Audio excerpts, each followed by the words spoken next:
Deus para com seu povo é tão grande que desculpará o seu pecado.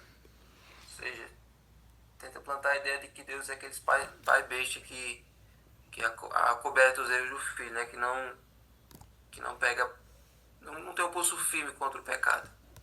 E que o amor de Deus vai cobrir todos os erros do seu povo. Eles são tão bonzinhos, eles estão ali tentando, né? Eles estão ali dentro da igreja, estão ali cantando, participando dos cultos. Eu vou relevar qualquer erro que eles tenham, qualquer deslize que eles cometam, eu vou relevar, eu vou passar por cima, fazer vista grossa, até porque eles são meu povo. Então Satanás engana muitos com essa teoria de que o amor de Deus ele é um amor cego, é um amor que encobre todos os seus pecados, embora você nem se arrependa, ele vai encobrir.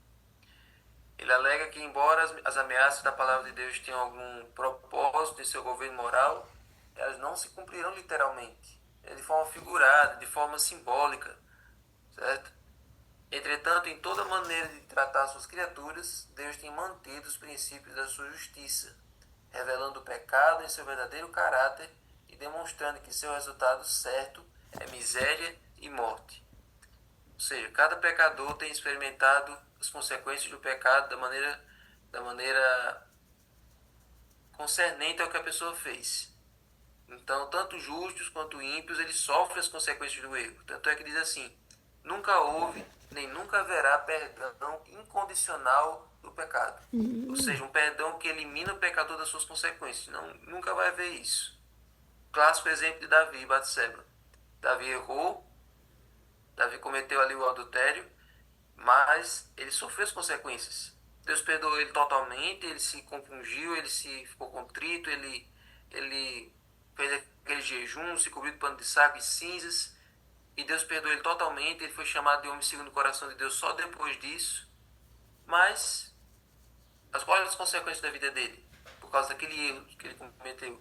O filho do adultério morreu, depois o filho mais velho abusou da irmã, depois o filho que era colado do irmão mais velho matou esse irmão mais velho e depois tentou tomar o trono do pai, certo? E aí, depois, outro filho dele também tentou tomar o lugar dele. Enfim, a casa de Davi foi amaldiçoada por causa daquele erro dele. Ou seja, Deus perdoa. Deus faz com que você tenha a sua conta limpa diante dele, que o seu pecado seja pagado, seja perdoado, e que diante de Deus você esteja em paz. Mas as consequências vêm. As consequências do pecado continuam vindo. A diferença é que quando você pede perdão e se arrepende, Deus ajuda você a superar essas consequências, superar esses erros. Tanto é que, diante de todas essas tragédias, Deus fez nascer Salomão, e foi Salomão que se tornou o homem mais sábio do mundo e construiu o templo de Jerusalém.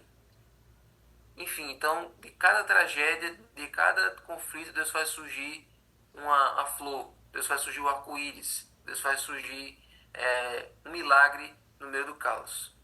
Então, nunca houve e nunca haverá perdão incondicional do pecado.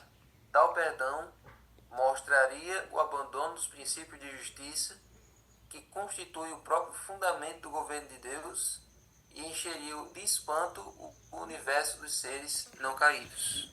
Ou seja, lembrando que o grande conflito ele é um conflito assistido por zilhões de outras criaturas do universo.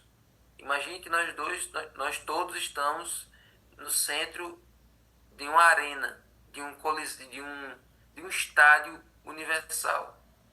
A sua vida está sendo decidida diante de milhões e bilhões de espectadores. É assim que funciona o grande conflito. Não é uma briga escondida, é uma coisa transmitida universalmente. A sua vida, a vida de cada pessoa está sendo assistida pelo universo. Então, se Deus perdoasse e eliminasse as consequências, deixasse você completamente ileso, um grande problema que poderia vir disso é que você não iria perceber o quanto aquilo que você fez foi errado. Eu pequei, não aconteceu nada, Deus me perdoou, vou pecar de novo.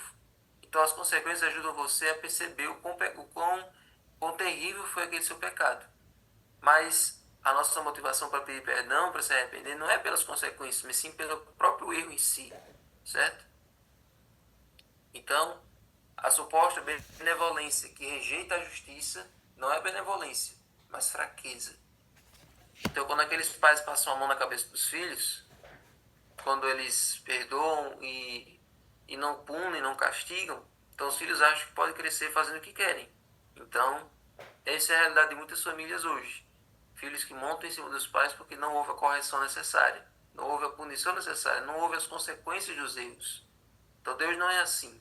Deus é um pai justo, Deus é um pai correto e ele perdoa e ajuda a vencer as dificuldades que vêm depois. Benevolência é ser bondoso, é ser caridoso, é ser perdoador, é ser misericordioso.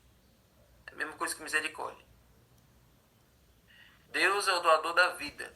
Desde o princípio, todas as suas leis foram estabelecidas em favor da vida. Contudo, o pecado se intrometeu na ordem que Deus tinha estabelecido e o resultado foi a discórdia.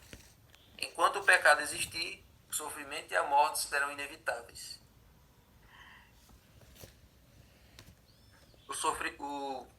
O ser humano só pode ter esperança de se livrar dos terríveis resultados da transgressão pelo fato de o Redentor ter suportado em nosso favor a maldição do pecado.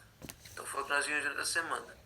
O fato de Jesus ter se tornado maldição em nosso lugar fez com que a gente não experimentasse a totalidade da ira de Deus. Ele sofreu toda a ira de Deus em nosso lugar, para que nós, aceitando esse sacrifício, nós não experimentemos a ira de Deus no futuro, e sim a graça de Deus. Então, ao invés de morte, ele nos dá vida. Ao invés de perdição, ele nos dá salvação. Então, creia nesse Redentor, creia nesse Salvador, que só lhe dá coisas boas, que só lhe dá coisas maravilhosas. Um Redentor que lhe dá vida em abundância agora e a vida eterna no futuro para você curtir. Amém? Então agora vamos orar e vamos agradecer a Ele. Senhor Deus, muito obrigado, Senhor, por esse estudo adicional. Muito obrigado, Senhor, porque o Senhor nos perdoa e também nos ajuda a vencer as consequências dos nossos erros. Nos ajuda, Senhor, a trilhar a nossa vida cristã com intimidade contigo, para que o Senhor nos ajude a vencer cada pecado, cada erro, cada falha de caráter, para que um dia nos tornemos parecidos e iguais a Ti. Fica conosco, agora abençoe o estudo do livro, prepara-nos para o sábado, para a vigília manhã de noite. Em nome de Jesus. Amém.